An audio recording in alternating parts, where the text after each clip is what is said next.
he had identified a franchise business. He had scheduled a call, and his question was, now what, Ray? What do I do? What happens next?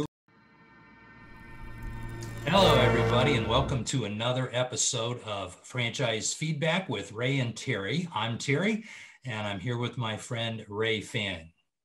Hi, everyone. It's good to see you today. Yeah, it is good to see everyone that's out there. Franchise Feedback is a forum where we answer questions that come in from our mythical mailbag. And we usually get a lot through comments and direct messages and email messages. So, Ray, do you have a question for us this week? I have a question for us. Yeah, we have a few, Terry, but here's a really good one. Yesterday, Terry, I was having a Q&A call with John from Poughkeepsie. John, hang on, Ray. What's a Q&A call? Glad you asked. Q&A call is when someone calls us and they want to talk about franchising. They want to talk about business ownership.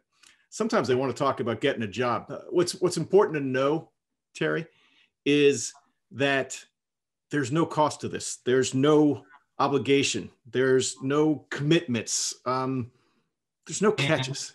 And I would add, there's no catch, right? We just get on the phone all day long with people who want to talk franchising because honestly, we love franchising, right? We think it's the best business idea ever. And, we'll talk to you about that. Okay. And we'll find out where you are. So what was John's question? Well, John's question was that, how did he put it? He had identified a franchise business. He had scheduled a call, and his question was, now what, Ray? What do I do? What happens next? What do I say? What happens next? John, that's a really good question. We hear it a lot. So the first thing that I would say is listen. That very first call with the franchisor, they want to know if you're the right fit for their franchise company, but they also want to tell you their story, their culture, their history. So it's a really good time to listen. I wouldn't bombard the franchise company with 34 questions on the first call. More a relationship call, but then the next call, you want to be prepared with a list of questions, and we have one, okay? We have a list that we've developed over the last 15 and 20 years of questions to ask the franchisor. What's your list look like, Ray? Because mine is really packed full of great questions. Well, it's funny the way you answered it, Terry, because I also answered it in a very similar way. I said, this is almost like a first date. Mm-hmm. And there's a lot of listening, learning about them. They'll ask you some questions about you.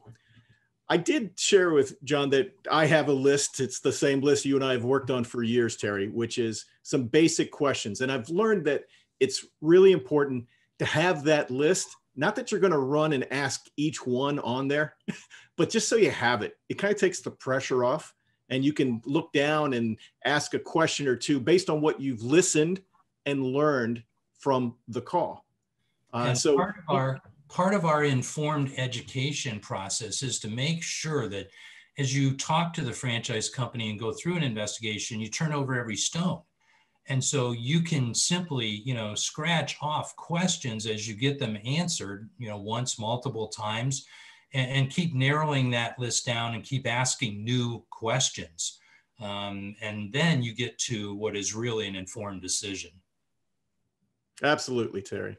Yeah. So, John, really good question, buddy. We're going to come back in the next episode and answer the question, what happens when I start to talk to franchisees, right? The owners of the franchise. So if you'd like to have a Q&A call with us, there's the comment box below. You can direct message us and just say, hey, guys, I'd like to talk about fill in the blank. Your question, you may end up in the mailbag, but you will certainly end up with one of us on a Q&A call. All right. Thank you, everyone.